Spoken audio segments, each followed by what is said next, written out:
Hey folks, you're very welcome back to the Meditations on Movement podcast. Today we're going to be discussing something in a great amount of detail. I'm going to be giving a little bit of a summary of a project that I've been working on over the last little while. This episode I want to kind of set it aside as something that I can refer people to in the future if they are interested in the online movement school that I'm going to be launching in May. So what I really want to do in today's episode is just to give sort of an introduction into what it is, go over sort of like the main outcomes or the actual objective of the school itself, what the week to week will look like, and what are the key things that we'll actually be looking at the start of it, just so you get an idea of exactly what it entails, so that if you are interested, if it's something that does tickle your fancy, you're more than welcome to come and join along and you know exactly what you're getting yourself into. Okay, so just to go over it then, I have kind of notes sitting in front of me here. I've covered in previous episodes this idea as well of kind of psyche, soma, and soul. And I guess what I want to cover today is sort of how that's actually going to be looked upon in terms of the content and everything like that, like how it all sort of integrates together. That in some way is like an overall look at the school itself and how it's going to unfold over a long period of time. Like what does that actually mean then in terms of the day-to-day, I suppose, is what I want to map out. So let's get straight into it. I've just got this sort of categorized here for me. So what are the actual main objectives of this project? So the important thing that I want to get across is that this is a school. Okay, I'm terming it an online movement school. The sort of way to think about it then is movement is the means at which we're going to explore different things. It really is the foundational part of what the school is. So this is the concept of movement and what it is, and I'll go into that in certainly a bit of detail. Just sort of giving my perspective of what I feel like a movement practice is, and really what I want to drive home then is the fact that it is a school. So you're here to learn, to practically apply what is, I consider, a broad range of topics that are important for human development. So not only is it in physical development in terms of our body, the soma part of what I was kind of talking about. These might be various practices in, say, like breathing, breath work, physical movement, different systems of training, all that sort of stuff. We're also going to delve into those other areas, it being a school, the other areas that I feel are relevant for human development, like the psyche and the soul part. And the soul part is really going to be achieved by the fact that it is a group. It's an online group, and I know that will present its own sort of issues and things. But if you're someone who's really interested in this sort of material, it can be hard to sort of find what is like a movement group or a school, a studio, whatever it is, something that's really dedicated towards this type of work. It can be hard to kind of find it in your local area. And for sure, if there isn't availability in your local area, this would be the next sort of best thing for you, really getting involved in this kind of work, seeing what it's like, the processes and everything that we sort of go down, rather than doing something in person. But obviously in person and stuff like that is still relevant. I still like doing things in person, but this is really a different project for those online that maybe can't see me in person, that are in around sort of the Dublin Wicklow area, and might be in other areas of Ireland, other countries, wherever you may be. Okay, keeping all of that in mind, considering it is a school, how this sort of differs from the work that I've done previously with people that have worked with me is there's a certain level of autonomy that I want to start building with people in terms of their practice. So the idea being that you will have certainly set days of training from me, things that I will give you, sessions, movements, all that sort of stuff. I'm obviously going to give that to you over the course of the online movement school, and that's really the week to week. But there is going to be a push for you to sort of learn these things, it being a school, learn them and apply them yourself in your own practice, your own training.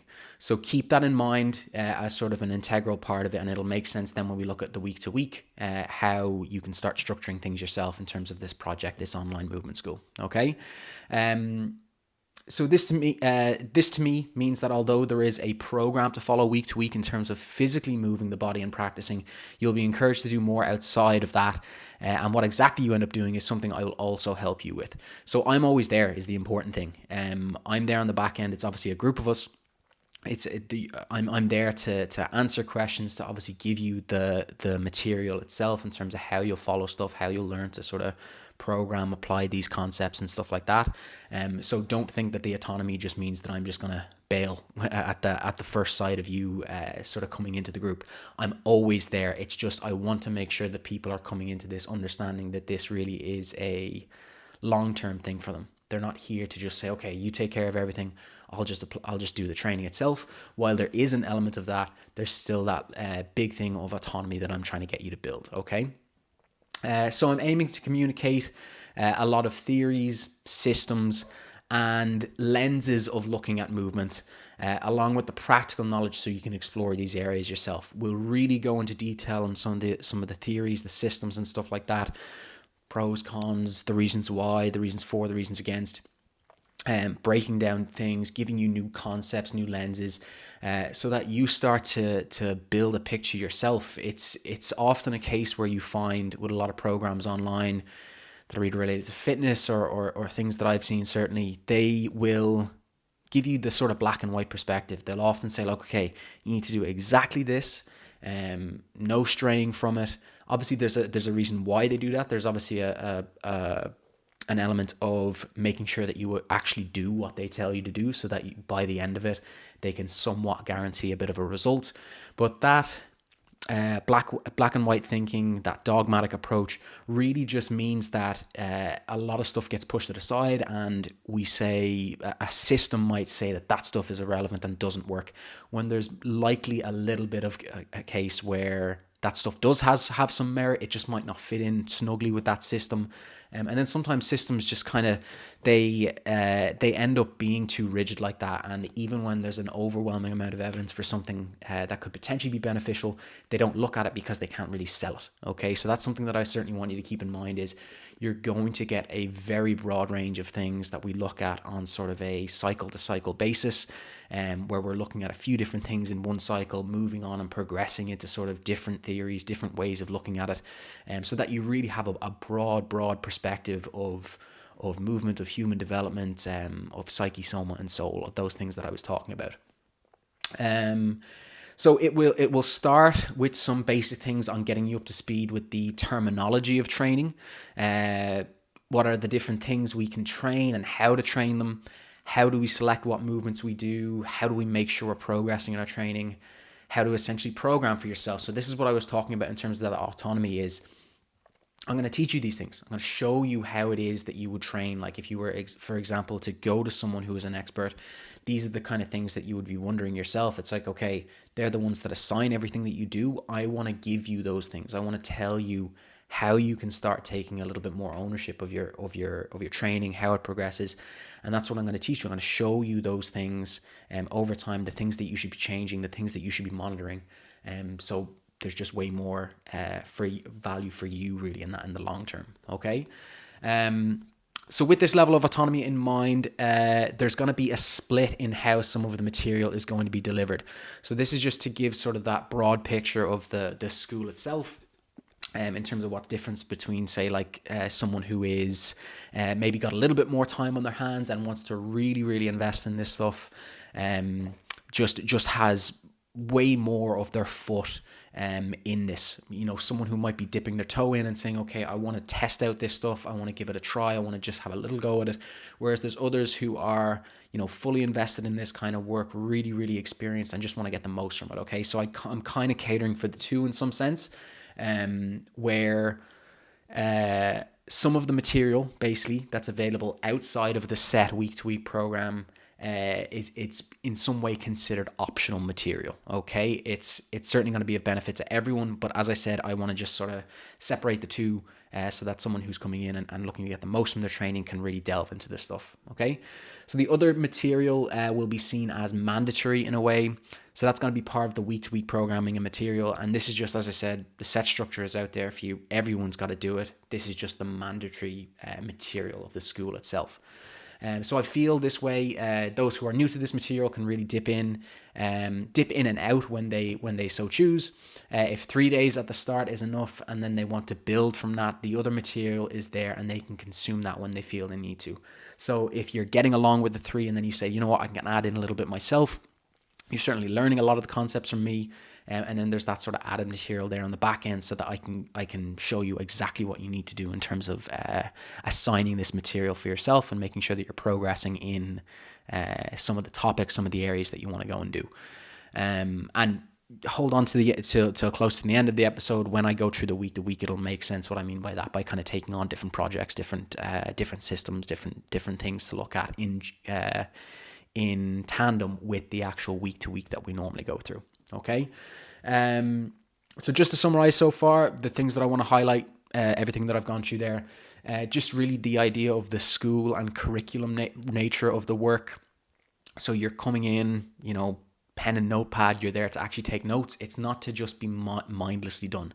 There's going to be small little things where I'm sort of assigning week by week, not necessarily like homework. I don't want you to think of it that way. Like, these are obviously things that are relevant in terms of your development. It's not like I'm just assigning you things for the sake of doing them. There is the material to go through in terms of the training, but it's just to make sure that you're not sort of like mindlessly just going, okay, cool, I've just got to do X, Y, and Z and then I'm done. I'm really going to be pushing home that idea of like, how are you expanding this? What are you learning from it? What are the things that we're really trying to grasp from these, from the topics that we choose? Okay, the autonomy in your own practice being a key part of the work. I've certainly gone through that in quite a bit of detail there. And then there is added work basically for those who want to dive deeper. That will be separate from what is the mandatory material. Okay, now certainly gone through a lot there already. What does the actual week to week look like? So this is the main thing that everyone in the group will actually be following on a week-to-week basis. So think of this just like the training week, the actual practice of what we're going to be doing week to week, okay? At the start of the week, you will have 3 sessions laid out for you. They're going to be roughly an hour and a half. They might go over, they might go under on some days. In some sense, you might have to, get through most of the movements, and if there's something else there that might need to be consumed, you're more than welcome to kind of consume it at a separate session. I know if you're sort of assigning time for training, all that sort of stuff, for your practice, then it shouldn't be too much of an issue for sure. These are obviously then based around movement or a movement practice.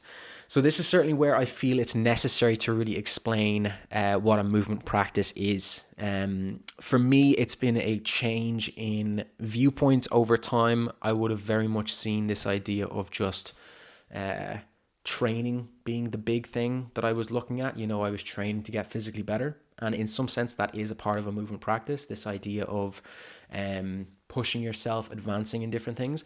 But for me, a movement practice really is there as sort of a broad umbrella term, is one way to think of it. It's lots of different ways of categorizing human movement. And to me, it's about finding those kind of commonalities. So there might be various systems of movement that we can think of. There's various things within the fitness industry that we can kind of poke at and say, okay, these are sort of systems, lenses, ways of viewing things. Like, you can think of yoga as a system. You can think of Pilates as a system. You can think of CrossFit as a system. You can think of bodybuilding as a system. They have certain goals. They have certain ways of like things that they're trying to achieve and ways of looking at the body. And while it might not be beneficial for us to look at one like we can't usually look at them for long periods of time, the idea with a movement practice is to sort of extract what is the main thing from that practice, so that it kind of forms a unifying thing. This is the way I sort of feel it is, or what it looks like to me, where you're delving into these different systems. You are saying, okay, what is sort of common, what's useful in terms of human movement that I can take from this system that has its own viewpoint, that's very, very relevant. And it's not like looking at a system and going, oh, this is useless. There's obviously value in a lot of different systems, but often they are, once again, they're very dogmatic. You might look at one system You might look at, say, like bodybuilding, and looks at it as just, okay, how do I get as big a muscle as possible? That's really its aim at the end of the day. Now, what does that do for us in terms of movement? Looking at those like sort of specific joints, those compound movements, they might not give us that sort of athletic quality. They might not give us the sort of dancer flowing quality that we want to see. And while it was able to give us something very specific in terms of, say, looking at muscles in isolation, that can be very good for injury, it just wasn't really giving us that sort of overall picture if we just focused on that solely. So that's what I want you to think of when it comes to movement is, how can I look at a system, a way of movement, and what can I extract from it that's really, really useful? And that's where we bring things together in terms of a movement practice. That's one sort of concept. There might be another way of looking at it in terms of, say, like the environment that we're in.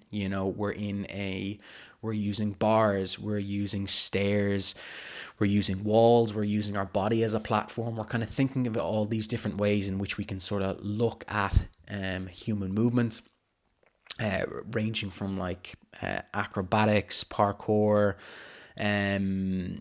dance. All these different things can sort of come together in a very unique way that really bring us forward and spread us, rather than being too sort of pigeonholed, too focused in on one specific area. So that's one way that I want you to think of what sort of a movement practice is, okay? And to me, it's obviously a very hard thing to describe. And I think that's something that's actually very unique about a movement practice. It reminds me of the idea of the Tao, or the Way. There's this idea within Chinese philosophy. There's a very famous book, the Tao Te Ching.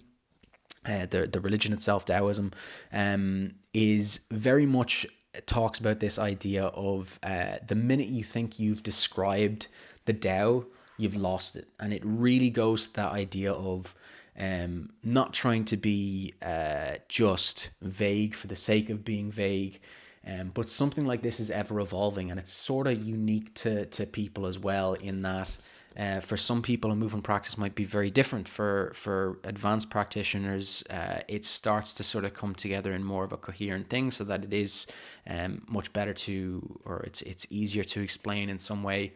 But that elusive quality of what you're actually trying to describe is something I find that's very interesting, and is, to me anyway, gives it more credit. Something like that that's kind of slippery, hard to define, is really something of merit in my eyes anyway. And that's something I feel is it inspires me, it motivates me to continue with this work, because it's something elusive, and it's something that you're touching on different areas, and you're starting to build a bigger picture. And then there might come a point where you have to completely scrap that picture and sort of start afresh, or change things up. You're never really starting from scratch in some way, but you're just completely changing what is the landscape that you have in front of you, because you've been building it in a certain way. I as I said, I certainly find this a very interesting quality of what is a movement practice, and to me, that's what comes out when I think of a movement practice. But the best way I've been trying to explain it really is that sort of umbrella term. It fits many, many different things into it. And it's sort of looking at these various ways of movement. And for me, it's what we're going to do in terms of, say, the cycles, is we're going to focus on these individual projects for a period of time, extract what we can in sort of a period of time of working with them, working with some concepts maybe a little bit longer than others, but all kind of coming together, integrating in a very a coherent mess, maybe, is some way to think of it. Okay, so that's what I want you to keep in mind. So with that in mind, I'd like to point out that even though some of the material may seem advanced, the beauty with this work really is in the scalability for those beginning this, and those far down the road. So that's something that I was kind of pointing out when I was saying the extra material that's there for people. It's really there for those that are more advanced, that are doing more than 3 sessions a week. They're going to get a lot out of this in terms of, say, the week to week stuff, I'm giving them the more advanced things to master. Whereas those that are just beginning and need it to be kind of scaled back just a little bit, it can be for sure be scaled back. So just keep that in mind. Don't be too put off by the fact that you might think that this is too advanced for you. It's in a case, it's like I want people to work hard. Don't think that you're not going to be pushed in any way. It's going to be a commitment. Certainly keep that in mind, but it is scalable. Okay. Interjected into this work then will be short lectures and educational material. The way I want you to think of this is I really want to drive home our understanding of the key principles and the projects explored week by week and month by month. So once again, it's a school. There's going to be that sort of lecture style stuff in there. I'm not going to hark on for loads and loads of time. It's going to be short and condensed because there's going to be that specific focus in terms of being a curriculum. Like for example, this I can waffle a little bit, but really when it comes to the material that you're sort of delivered, it's very, very condensed into what exactly we need to cover for that session and what we're looking at, all tying in together into the stuff that we're working towards. Okay. So what are the key things we'll actually be looking at then? So this is a bit of a teaser then as to what we're going to actually cover within, say, the first cycle. So typically, we'll take on a number of projects for a specific cycle in the training program itself. We'll really look to broaden our movement vocabulary by exposing ourselves to a new system and protocols that, of course, have some interconnectedness. Okay, so this is where I can actually reveal some of the first few projects then. So the idea is we're going to be looking at a handful of things. We're going to be looking at a cartwheel system. We're going to be looking at sort of a brief introduction into acrobatics, like a beginner's introduction into acrobatics. So this is looking at various ways in which we can view cartwheels, advancing our sort of knowledge of them, and making sure that we're actually getting the physical practice itself done and tying that in further down the line with sort of other systems. But we want to sort of isolate what is cartwheels themselves and look at them certainly for that first 6-week block. Okay. The other system that we're going to be looking at is what I've termed like a long leg system. It's something that I've been playing around with myself. The cartwheel system, for example, I have to give credit certainly to my teacher Marcello. It's a system that I've been working out with his, that I've been playing around with and sort of put my own little spin on certainly as well. But the long legs really is one that I have probably the most influence myself. A lot of the stuff, majority of the cartwheel system certainly comes from Marcello, whereas the long legs has been sort of inspired by some of the work that I've done with him. But I'm sort of taking my own little approach here with how we're going to look at that. And something that I feel down the line is really going to help with what we're doing then in terms of these sort of open experiences that we have, where we're looking at more sort of improvisations and free associations. We're really looking at sort of tying the different systems together. The long legs and sort of leg strength to some degree too. The legs are certainly going to be strengthened by a lot of this work. This is so something I maybe have a little bit more of a hand in the creation of. The spine system as well is the one that's certainly going to tie in. So you can start to see with those three systems already, the cartwheel, long legs, and spine, these will tie together on their own. While they are separated in the work, to just really make sure that we grasp, we get an idea of what we're working towards. We'll tie them in eventually, of course. We're also going to be exploring breathing mechanics in this first cycle. So the breathing is very interesting. We're going to be looking at various different practices along the kind of full sort of curriculum of the school. I have a lot in mind as to what we're going to go into, but early on I just want to go into a lot of the mechanics and drills that we can do to really sort of like open and expand the rib cage, get used to our diaphragm moving, all those sort of things that I feel are necessary initially to get really good at before we go into some more advanced practices. And we're also going to be looking at psychological exercises in awareness, and this is something that I want to keep in mind as the kind of thing goes on, as time goes on, where we're thinking of that interrelatedness of psyche, soma, and soul. There's a lot of different things that we can sort of keep in mind as we're going through the movement practice, because the movement practice itself is going to present a lot of things for you. It's going to show you kind of where frustration lies. It's going to highlight different areas, things that you may not have been thinking, things that you may not even know about yourself. And these more psychological exercises, the way I've termed them, they are things that we're really going to set the tone with in terms of the school itself that will just evolve and evolve over time, but will always be there in sort of the background with, as I said, a small bit of the theory work just to explain where it comes from, how it's going to develop, but interjected in there in sort of smaller amounts. I don't want you to think that you're going to be sitting there, 3 hours of lectures a week. It's a case where it's just small sort of chunks, 5 to 10 minute videos, going deep into some sort of concept, and then tying it in with obviously the movement practice that we do. Okay. To me, in some way, the way in which I want to summarize this, and something I want to touch on lastly is, obviously I've been explaining everything there in terms of what the school is going to involve. But to me, what this is all about, if I could say like a grand sort of overall picture and overall goal, to me, what this is about is a process of transformation, a process of self-discovery. To me, this is really about finding, using a movement practice basically as a platform is the way I want you to think of it. The movement practice itself, being involved in a community, people who are also on the same journey as you, people who are there to sort of remind you of like what the overall aim here is, to discover ourselves. Like that term of self-discovery in some way is, and transformation is what I'm really trying to set as the tone for this work going forward. You will discover things about yourself. You will be exposed to these various systems that are challenging in some way. They're hard to grasp, and I know certainly over time when I've battled with them in some way, some have been easy. They've given me great insights into who I am as a person, what my interests are, and how I should be guiding myself going forward.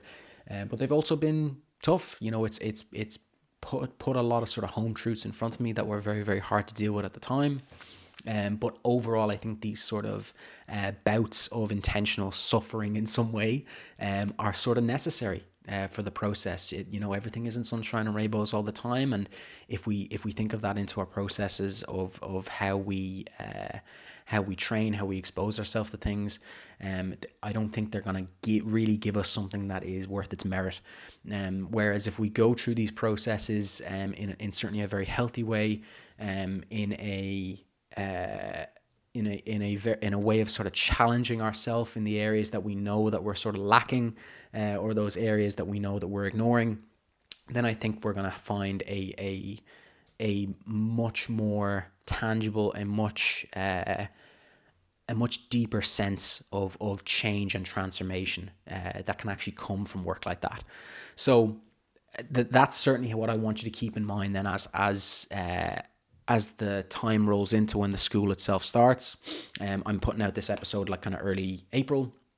So over the next little while on my Instagram, I'm going to be showing sort of insights into the training process, into the school itself, just promoting it kind of lightly in some way. I don't want to be sort of driving it down people's throat, but I am going to be sort of showing what is like my theories, my practice itself, and what the school will look like. And even tomorrow, for example, I'm going to be putting up, or this evening, sorry, I'm putting up a post. Or actually, I'm posting this on Tuesday, so it would have been yesterday.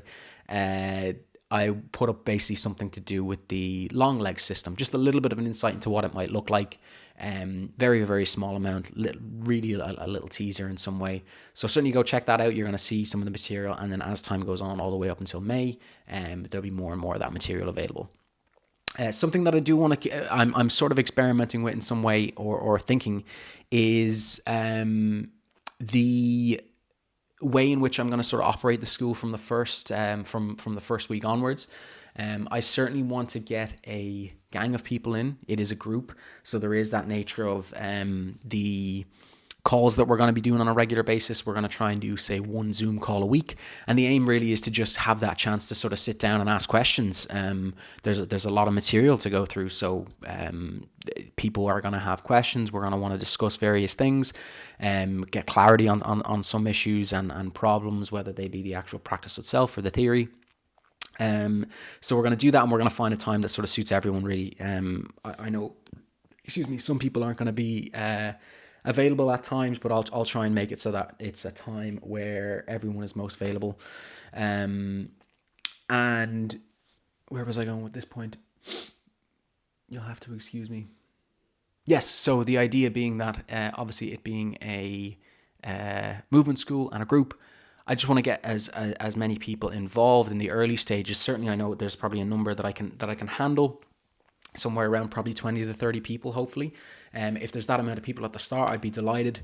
And fingers crossed, obviously, that's something that we achieve, because I feel like the more people that are in there, certainly the more we're all going to feel like a strong community in terms of what we're doing. You're going to have more people around you sort of supporting you for sure. More people in the group interacting, all that sort of stuff. And even down the line, there are going to be sort of things that we're trying on a week-to-week basis where we're all involved and we're all getting feedback. So it'll be nice to sort of see, okay, someone else is maybe advancing a little bit more, and that sort of pushes you on a little bit, or maybe you're the person that's really advancing and the people are looking to you for advice and stuff like that. So that can be certainly really nice in terms of the material that we expose ourselves to.